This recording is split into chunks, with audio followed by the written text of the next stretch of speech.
नमस्कार प्रिय दोस्तों, एक बार फिर से आप सभी का स्वागत है अद्भुत सागर चैनल में।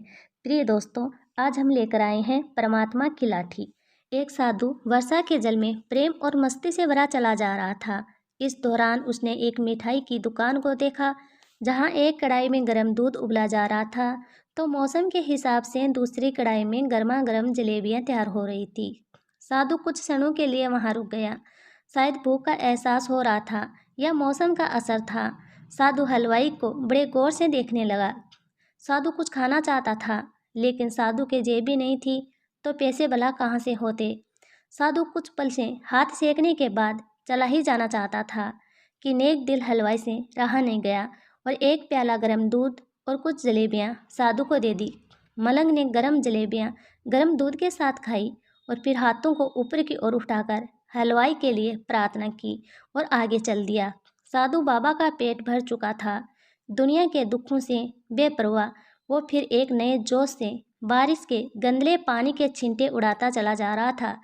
ये इस बात से बेखबर था कि एक नवविवाहित जोड़ा भी वर्षा के जल से बचता बचाता उसके पीछे चला आ रहा है। एक बार इस मस्त साधु ने बारिश के गंदले पानी में जोर से लात मारी। बारिश का पानी उड़ता हुआ सीधा पीछे आने वाली युवती के कपड़ों को भिगो गया और उस औरत के कीमती कपड़े कीचड़ से लथपथ हो गए।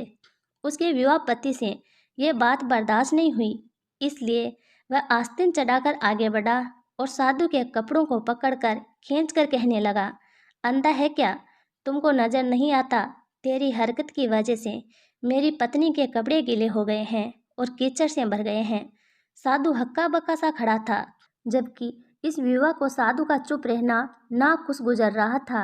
महिला ने आगे बढ़कर विवाह के हाथों से साधु को छुड़ाना भी चाहा, लेकिन विवाह की आंखों से निकलती नफरत की चिंगारी देकर वह भी पीछे खिसकने पर मजबूर हो गई। राह चलते राहगीर भी उदासीनता से ये सब दृश्य देख रहे थे, लेकिन विवाह के गुस्से को देखकर किसी में इतनी हिम्मत नहीं हुई कि उसे रोक पाते। और आखिर जवानी के नशे में चूर इस युवक ने एक जोरदार थप्पड़ साधु के चेहरे पर जड़ दिया। बूढ़ा मलंग थप्पड़ की ताब ना झेलता हुआ लड़खड़ाता हुआ कीचड़ में जा गिरा। युवक ने जब साधु को नीचे गिरता देखा तो मुस्कुराते हुए वहां से चल दिया। बूढ़े साधु ने आकाश की ओर देखा और उसके होठों से निकला, वारे मेरे भगवान, कभी गरम दूध जलेबियां और कभी गरम थप्पड़, लेकिन तू अगर चाहे मुझे भी वही पसंद है। ये कहता हुआ वह एक बार फिर अपने रास्ते पर चल दिया। दूसरी ओर वह युवा जोड़ा अपनी मस्ती को समर्पित अपनी मंजिल की ओर चला गया। थोड़ी ही दूर चलने के बाद वे एक मकान के सामने पहुंचकर रुक गए। वे अपने घर के पास पहुंच गए थे। विवाह अपनी जेब से चाबी निकालकर अपनी पत्नी से हंसी मजाक करते हुए ऊपर घर की सीढ़ियां तय कर रहा था।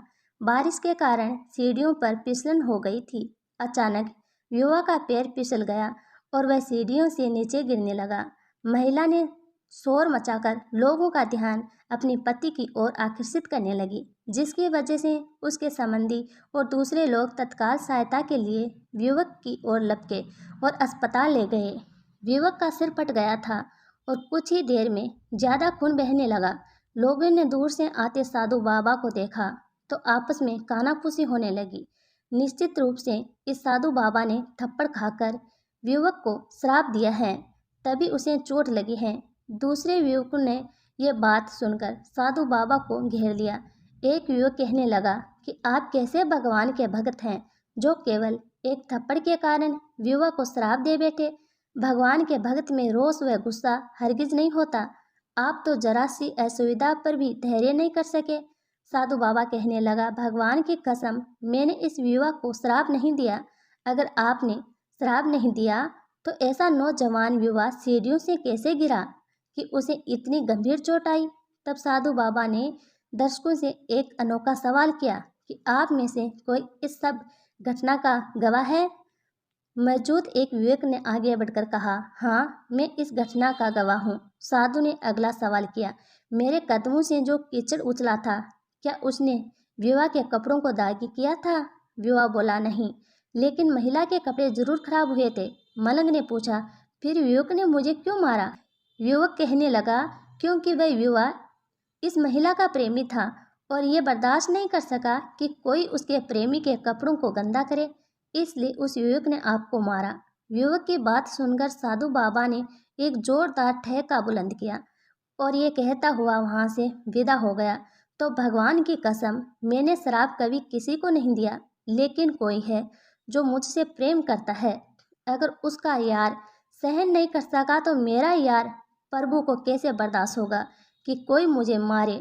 मेरा यार इतना शक्तिशाली है कि दुनिया का बड़े से बड़ा राजा भी उसकी लाठी से डरता है। सच है, उस परमात्मा की लाठी दिखती नहीं है और आवाज़ भी नहीं करती, लेकिन पड़ती है तो बहुत दर्द देती है।